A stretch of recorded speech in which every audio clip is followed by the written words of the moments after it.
So we're starting by looking at this guide, e-learning instruction instructor tools.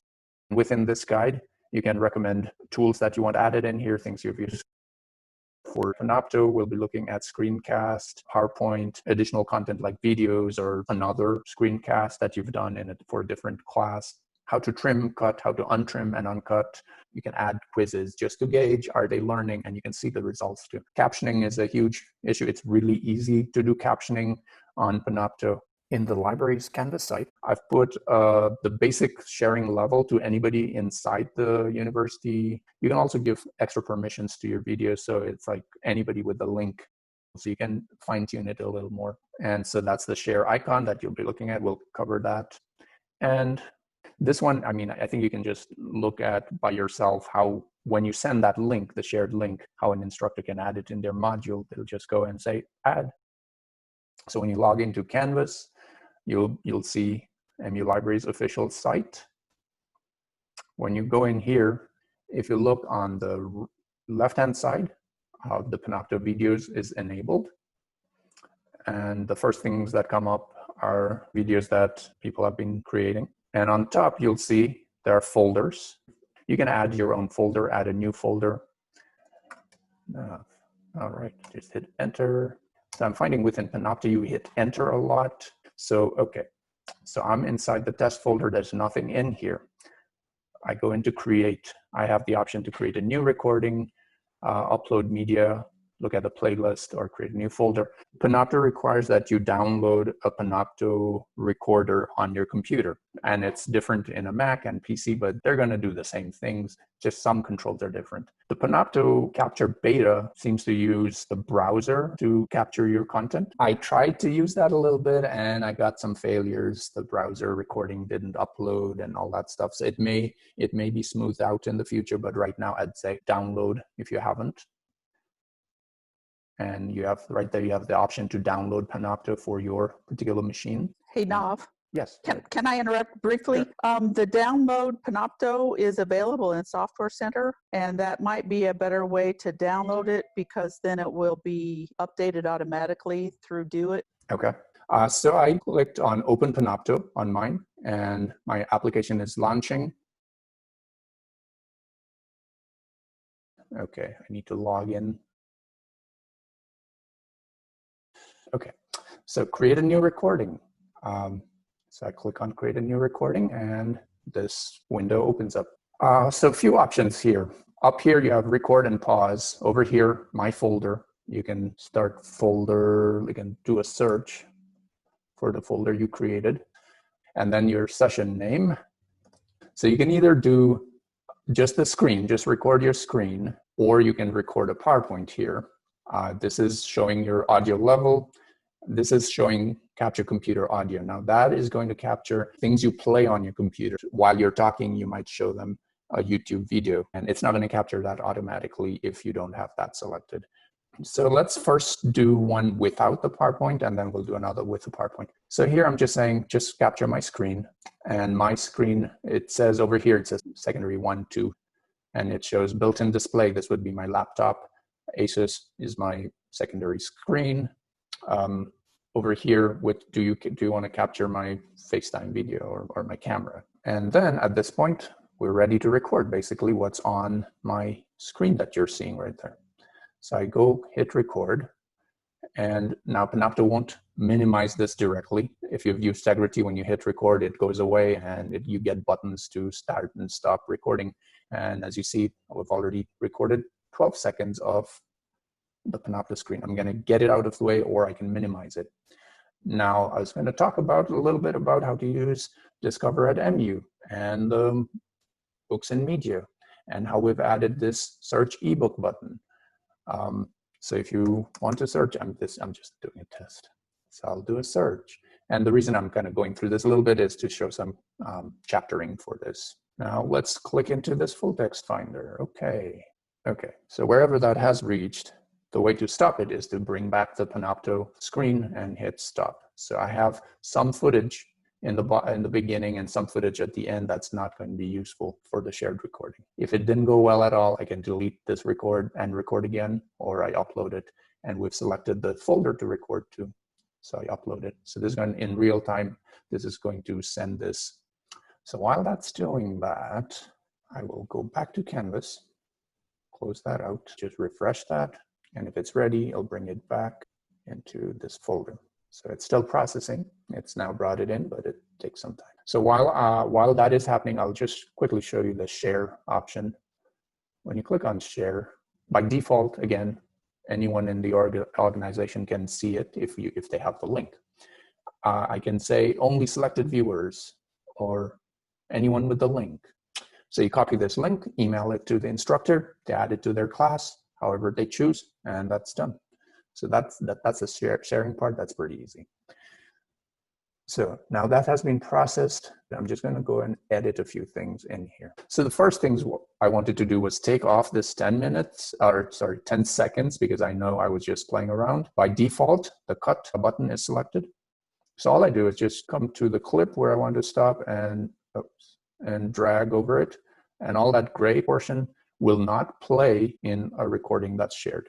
So if you notice I have this preview cut during playback selected, I would suggest keeping that on. That way it starts right at the point I cut it. And I know that at the end, there was probably some that I needed to cut off too. I just go highlight it, left click, drag, and that's cut again. So if I come to this point and say play, it's going to stop right there.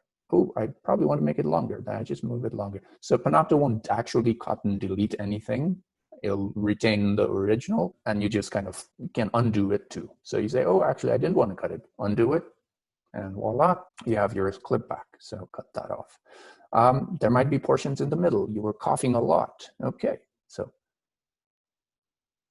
what happened? It kind of just skipped over that. So the next thing you'll be interested in, if you have especially a long piece to show, like a 30, 50 minute or whatever, then you'd want to say, okay, at this point, you want to chapter things, help people understand what's in this clip. So I just come into the left side, table of content. I create a table of content.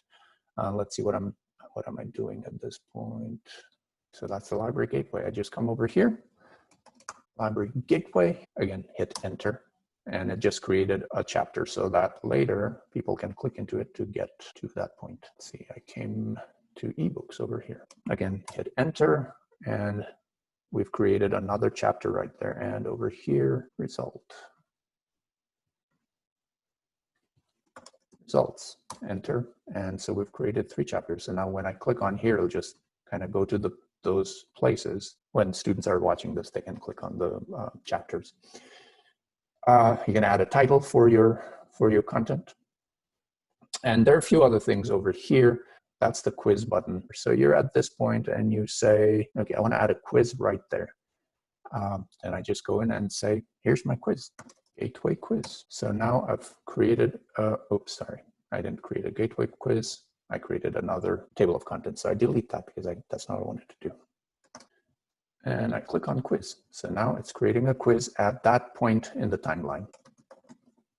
So does that mean that the video is then interrupted by a quiz that the patron has to answer Yes. in order to proceed?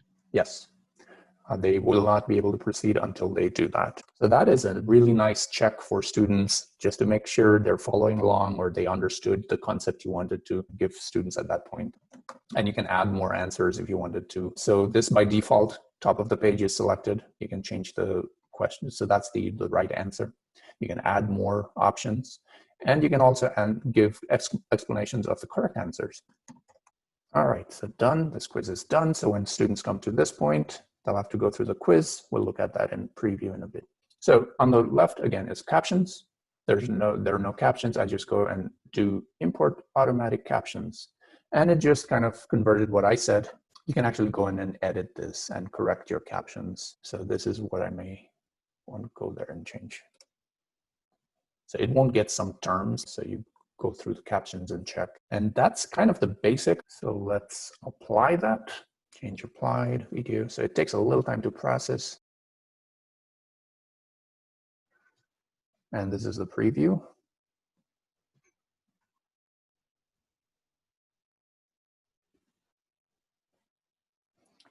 So I wanted to go to the ebooks. Oh, let's look at the quiz. So here's the quiz. Now it stopped the video and I say, okay, Wrong info. Finish.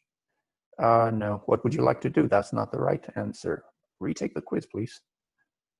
And then I say finish. It says, yeah, you got the answer. And I can review what I just did. So if it's a more extensive quiz, I can review, and the review gives an explanation. Yes, you look at the top. Don't look anywhere else. When I finish this and continue, I can go on. Okay, I just want to go to the results right now. And I switched, I skipped a bunch, came to this point. I'm going to come back here and create another recording. Again, I have my open Panopto. Okay, it's the same folder. And here I select record PowerPoint. So if I'm recording a PowerPoint, it is very important to do this. You can just do capture desktop and do it the way we just did it previously. But if you do record PowerPoint, what it'll do is automatically create chaptering from the PowerPoint. I have my PowerPoint in the background, so we'll have that. I'll kind of minimize this, get that out of the way. And so it's going to capture this window. Now, automatically, it's not going to do anything special, but you'll see that later on. So I'm going to go ahead and record, move that out of the way again. And this is not the screen I wanted to start with. Okay, but we can take care of that. I go into a slideshow mode. It's still recording that. And okay, this is not what I wanted. So I come back to where I wanted to start. Okay. And I'm talking about this project design challenges. So this is talking about the Gwilla study that we've been engaged in for the last 6 years, where we send data and Gwilla will analyze it and compare with 20, 30 others and see how our instruction is helping students in their work. So I'm done recording my PowerPoint. I stop the recording, say upload that. While that's happening, I'll get into our course again. So again, refresh to see if it's come up. It's coming in. Now this PowerPoint has loaded. And as you can see, all the chapters, because I selected PowerPoint, now all the chapters have automatically been created with each slide. And so that's one basic thing why you select the PowerPoint. Now on here, again, I can go back in. So this is in play mode. This is not in edit mode. So I was just showing the play mode to show chaptering. But I can go back in the edit mode. While this is happening, I can say, okay, well, over at this point, I want to insert a video. I can either import a new video by going in and clicking on streams and saying, I'm going to record something here, or I can look for a YouTube video to add in there, or I can simply use this button up here or up here, depending on which window I want the video or any other content to add come in. So I say, okay, I'm just going to drag and drop a video that I have on my desktop. I'm not going to use YouTube, or I'm not going to use something I'm not going to record anything new, but I'm just going to use something I had planned to insert in there. So I'm going to use video that I want to show my students. So now that's processing over here. It takes a little while because it's being uploaded to the server from my desktop. And even though it is a 10-second video, it will take a little bit. Now this one doesn't have a quiz. I can add quiz. I can look at cuts as well. So let's say I accidentally cut this piece. And so now this is cut. So I can either undo it right here, or I can go look at all the cuts I've made. And it shows, oh, that's the cut I made. I didn't want to make that cut, so I can delete that cut and it goes away. Or I can just come here and physically do it. So now the video is imported here. But this is not where I want this video to be. I cannot click and drag this like I would expect to in any other editor. So I come to streams. So it's a separate stream. It's not okay. And so I want to edit this video and say, okay, actually start this video at 10 seconds, not at 16 seconds, because I want to have that come in front. So it kind of moved a little bit on the timeline. And I say, okay, well, I don't want the whole thing to show. I just want this part of the video to show. So notice how I'm only on this particular band over here to be able to edit this video. If I do it up here, it's going to get everything. That's the main channel or the main track. So now this video is going to stop right at that point. So that's pretty much how I bring in another content right there. And I apply that, and all that's being applied. Okay. And when I come out of here to Panopto, I can say, okay, I'll share this. But this one, I want to share to anyone outside the organization as well. And I can do that.